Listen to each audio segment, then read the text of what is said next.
ನಿಮ್ಮ ಸತ್ಯ ಯುನಿಲೆಟ್ ಅಲ್ಲಿ ಫುಲ್ ಮೂನ್ ಸೇಲ್ ಮೇ 31 ಒಂದಿನ ಮಾತ್ರ. ಸತ್ಯ ಯುನಿಲೆಟ್ ಉಪಚುನಾವಣೆಯಲ್ಲಿ ಷಡ್ಯಂತ್ರ ಮಾಡಿದ್ರು, ತಮ್ಮ ಸೋಲ್ಸೋಕ್ಕೆ ಎಲ್ಲ ಪ್ರಯತ್ನ ಮಾಡಿದ್ರು ಅನ್ನೋದು ಆಡಿಯೋ ವೈರಲ್ ಆಗಿದೆ. ಹೇಳಿ ಸರ್, ಈಗ ನಿಮಗೂ ಗೊತ್ತು ಚುನಾವಣೆ ಟೈಮ್ನಲ್ಲಿ ಇಂಥವೆಲ್ಲ ಚೂರು ಓಪನ್ ಸೀಕ್ರೆಟೇ ಆಗಿದ್ವು. ಆದರೆ ಏನೈತಿ, ಪಾರ್ಟಿ ಇನ್ವೆಸ್ಟಿಗೇಟ್ ಮಾಡಲಿ, ಆಡಿಯೋ ಕ್ಲಿಪ್ ವೆರಿಫೈ ಮಾಡಲಿ ಸರಿಯಾಗೈತಾ ಇಲ್ಲ ಅಂತ. ಆಮೇಲೆ ಇನ್ನೊಂದು ಚೂರು ಎವಿಡೆನ್ಸ್ ಏನೈತಿ ಎಲ್ಲದು ಹೊರಗೆ ಬರಲಿ. ಆಮೇಲೆ ಏನು ಆ್ಯಕ್ಷನು ಅದೆಲ್ಲ ಹೈಕಮಾಂಡ್ ಮೇಲೆ ಗೊತ್ತು. ಈಗ ಆಲ್ರೆಡಿ ಒಂದಿಬ್ಬರ ಮೇಲೆ ಕ್ರಮ ಆಗಿದೆ. ಹ್ಞೂ ರೀ. ಈಗ ಪಾರ್ಟಿ ಒಳಗೆ ಈ ಥರ ಇದ್ದು ಈ ಥರ ಮಾಡಿದ್ರೆ ಎಲ್ರಿಗೂ ಸಮಸ್ಯೆ ಇದು. ಹ್ಞೂ ರೀ. ಇಲ್ಲ, ಇದು ನೀವು ನೋಡಿರ, ಇದು ಪ್ರತಿ ಎಲೆಕ್ಷನಲ್ಲಿ ಯಾವ್ದಾರ ಪಕ್ಷ ಇರಲಿ ಹಿಂಗೆ ಇರ್ತವೆ ರೀ. ನೀವು ನ್ಯೂಸ್ ಅವರೇ ಕವರ್ ಮಾಡ್ತೀರಾ, ಎ ಟೀಮು ಬಿ ಟೀಮು. ಆದರೆ ಭಾಳ ಕಡೆ ಎಲೆಕ್ಷನ್ ಬಂದಾಗ ಯಾರ ಕ್ಯಾಂಡಿಡೇಟ್ ಘೋಷಣೆ ಆದಮೇಲೆ ಎಲ್ಲರೂ ಒಗ್ಗಟ್ಟಿಂದ ಕೆಲಸ ಮಾಡೋದು, ಅದು ಒಂದು ಪದ್ಧತಿ ಐತಿ. ಆಮೇಲೆ ಅದನ್ನೇ ಭಾಳ ಜನ ಹಂಗೆ ಮುಂದುವಯ್ತಾರೆ ಎಲೆಕ್ಷನಲ್ಲಿ.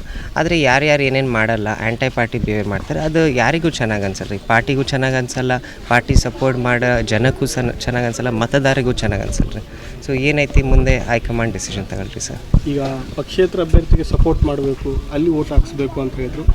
ಸ್ಪಷ್ಟವಾಗಿ ಪ್ರೆಡಿಕ್ಷನ್ ಆ ಥರ ಇರಲೇ ಇಲ್ಲ, ಅಷ್ಟು ವೋಟಿಂಗ್ ಬರುತ್ತೆ ಅನ್ನೋದು ಇರಲಿಲ್ಲ. ಆ ರೀತಿ ವೋಟಿಂಗ್ ಆಯಿತು, ವ್ಯವಸ್ಥಿತವಾಗಿ ತಮ್ಮ ಸೋಲ್ಸೋಕೆ ಷಡ್ಯಂತ್ರ ಆಯಿತು. ಇಲ್ರಿ, ನೀವೇ ನೋಡಿದ್ರಿ, ಆ ಕ್ಲಿಪ್ನಲ್ಲೇ ಕ್ಲಿಯರಾಗಿ ಕಾಣ್ತು. ಅದು BJPನೂ ಇನ್ವಾಲ್ವ್ಡ್ ಇತ್ತು.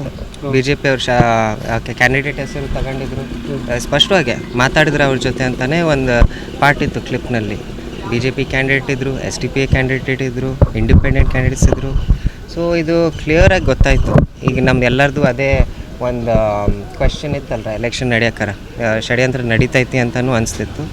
ಆಮೇಲೆ ಎಲ್ಲ ಸ್ಪಷ್ಟವಾಗಿ ಗೊತ್ತಾಯ್ತದೆ, ಇವರೆಲ್ಲರೂ ಒಗ್ಗಟ್ಟಾಗೆ ಅಟ್ಲೀಸ್ಟ್ ಅದರೆಲ್ಲರ ಒಗ್ಗಟ್ಟಿದ್ದಾರೆ ಇವರೆಲ್ಲರೂ. SDPI BJP ಸಮರ್ಥ ಅವರೆಲ್ಲರೂ ನಾವು ಒಗ್ಗಟ್ಟಾರ ಮಾಡಿಸ್ದ ಸಮರ್ಥ. ಅದು ಅಟ್ಲೀಸ್ಟ್ ಚೂರು ಏನಂತಾರೆ, ಧೈರ್ಯ ಇದ್ದರೆ ಜೊತೆಗೆ ಬರಬೇಕಿತ್ತು. ನಾವೆಲ್ಲರೂ ವೋಟ್ಸ್ ಒಂದೇ ಸರ್ತಿ ಮಾಡ್ತೀವಿ ಅಂದರೆ ಹಂಗಾರ ಗೆಲ್ಬೋದಿತ್ತು ಅವರು. ಆದರೆ ಗೆಲ್ಲಕ್ಕಾಗಲಿಲ್ಲ, ಯಾಕಂದರೆ ಅವ್ರದ್ದು ಅದೇ ಏನಂತಾರೆ ಪ್ಲ್ಯಾನ್ ಇತ್ತು ಯಾವಾಗಲೂ. ಎಲ್ಲರನ್ನ ಜನನ ಮತದಾರರನ್ನು ಎಲ್ಲರೂ ಡಿವೈಡ್ ಮಾಡಿ ಗೆಲ್ಲೋದು, ಅದೇ ಅವ್ರದ್ದು ಷಡ್ಯಂತ್ರ ರೀ ಸರ್. ಆಮೇಲೆ ಅದು ನಡೆಯಲ್ಲ. ನಮ್ಮ ದುಗಮ್ಮ ಅಂಥವೆಲ್ಲ ಕೆಲಸಗಳು ಅಂಥವು ಮಾಡೋರಿಗೆ ಊರಿನಲ್ಲಿ ಬೆಳೆಯೋಕ್ಕೆ ನಡೆಯಲ್ಲ ರೀ. ಕಡಿಮೆ ಆಗೋಕ್ಕೆ ಇದು ಒಂದು ಕಾರಣ ಆಯಿತು. ಹ್ಞೂ ರೀ ಸರ್, ನೀವು ನೋಡಿದ್ರೆ ಇವರು ಷಡ್ಯಂತ್ರದಿಂದನೇ ಚೂರು ಗೆಲ್ಲಕ್ಕೆ ಸಾಧ್ಯ ಅವರಿಗೆ. ಇಲ್ಲಾಂದರೆ ಸ್ಪಷ್ಟವಾಗಿ ಜನ ಜೊತೆ ಮನೆ ಹೋಗೋದು. ಈಗ ನಾವು ಹಳ್ಳಿಗೆ ಬಂದೀವಿ, ಬಸಪುರಕ್ಕೆ ಬಂದೀವಿ, ಒಂದೆರಡು ಸ್ಕೂಲಿಂದ ರೂಮಿಂದ ಉದ್ಘಾಟನೆ ಮಾಡಿದ್ವಿ. ಸ್ಟೂಡೆಂಟ್ಸು ಫಸ್ಟ್ ಸ್ಟ್ಯಾಂಡರ್ಡಿಂದ ಇತ್ತು, LKG UKG ಈಗ ಶುರು ಮಾಡಿದ್ವಿ. ಇಂಥವು ನಮ್ಮ ಕೆಲ್ಸಗಳೇನಿದಾವಲ್ಲ ರೀ, ಇಂಥವೇ ಗುರುತಿಸಿ ಜನ ಗ್ರಾಮಸ್ಥರು ಎಲ್ಲರೂ ನಮ್ಮನ್ನು ಗೆಲ್ಸರಿ ಸರ್.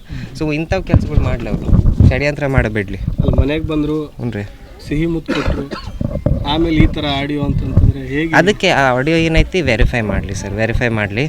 ನಿಮಗೂ ಗೊತ್ತಿರ್ತದೆ, ಅದೆಲ್ಲ ಫೊರೆನ್ಸಿಕ್ಸ್ ಇರ್ತೈತಲ್ಲ, ವಾಯ್ಸಿಂದು ವೆರಿಫೈ ಮಾಡೋದು ಎಲ್ಲ. ಅದು ನೀವು ನ್ಯೂಸ್ ಅವರು ಅದೆಲ್ಲ ಮಾಡಿರಿ, ಮುಂದುವೈರಿ. ಬಟ್ ಏನೈತಿ, ಹೈಕಮಾಂಡ್ ಮೇಲೆ ಬಿಟ್ಟೀನಿ, ದೇವ್ರ ಮೇಲೆ ಬಿಟ್ಟೀನಿ. ಆಗಿದ್ದಂತೂ ಇದು ಆಗಿದ್ದು ನಿಜ ಅಂತ ಇಲ್ಲ, ಅದೇ ಆ ಆಡಿಯೋ ಕ್ಲಿಪ್ ವೆರಿಫೈ ಮಾಡಬೇಕು, ವೆರಿಫೈ ಮಾಡಲಿ. ಅದಾದಮೇಲೆ ಏನು ಆ್ಯಕ್ಷನ್ ಯಾರು ತಗೊಂತಾರೆ ಅವ್ರ ಆ್ಯಕ್ಷನ್ ತಗೊಳ್ಳಿ. ನಿಜ ಅನ್ಸುತ್ತೆ. ಹ್ಞೂ, ನಿಮಗೆ ನಿಜ ಅನ್ಸತ್ರ? ಮತ್ತು ನಿಮಗೆ ನಿಜ ಅನ್ಸುತ್ತೆ?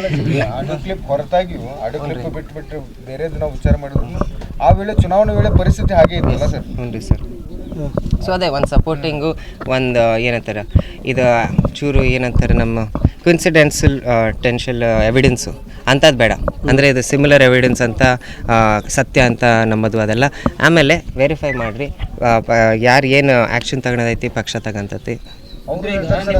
ನಿಮ್ಮದೇ ಪಕ್ಷದ ನಾಯಕರು SDPIಗೆ ಬಹಿರಂಗವಾಗಿ ಸಪೋರ್ಟ್ ಮಾಡಿದ್ರ ಅಂತ?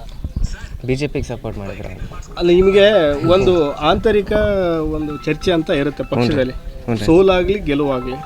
ಈಗ SDPIಗೆ ಅಷ್ಟು ಮತಗಳು ಬರೋಕ್ಕೆ ಕಾರಣ ಏನು ತಮ್ಮ ಪ್ರಕಾರ? ಇಲ್ಲ, ಆಡಿಯೋ ಕ್ಲಿಪ್ನಲ್ಲಿ ನೀವು ನೋಡಿದ್ರಲ್ರ, BJP ಅವರು, SDPI ಅವರು, ಆಮೇಲೆ ಅವ್ರ ಸಪೋರ್ಟರ್ಸ್ BJP SDPI ಸಪೋರ್ಟರ್ಸ್ ಅವರು ಯಾವ ಲೆಕ್ಕಕ್ಕೆ ಸಪೋರ್ಟ್ ಮಾಡಿದ್ರು ಅಂತ. ಸೊ ಏನೈತಿ, ಹೈಕಮಾಂಡ್ ಡಿಸಿಷನ್ ತಗೊಂತದ್ರಿ ಸರ್. ಅದ್ರ ಮೇಲೆ ದೇವರು ನೋಡ್ಕೊಂತದ್ರಿ ಸರ್.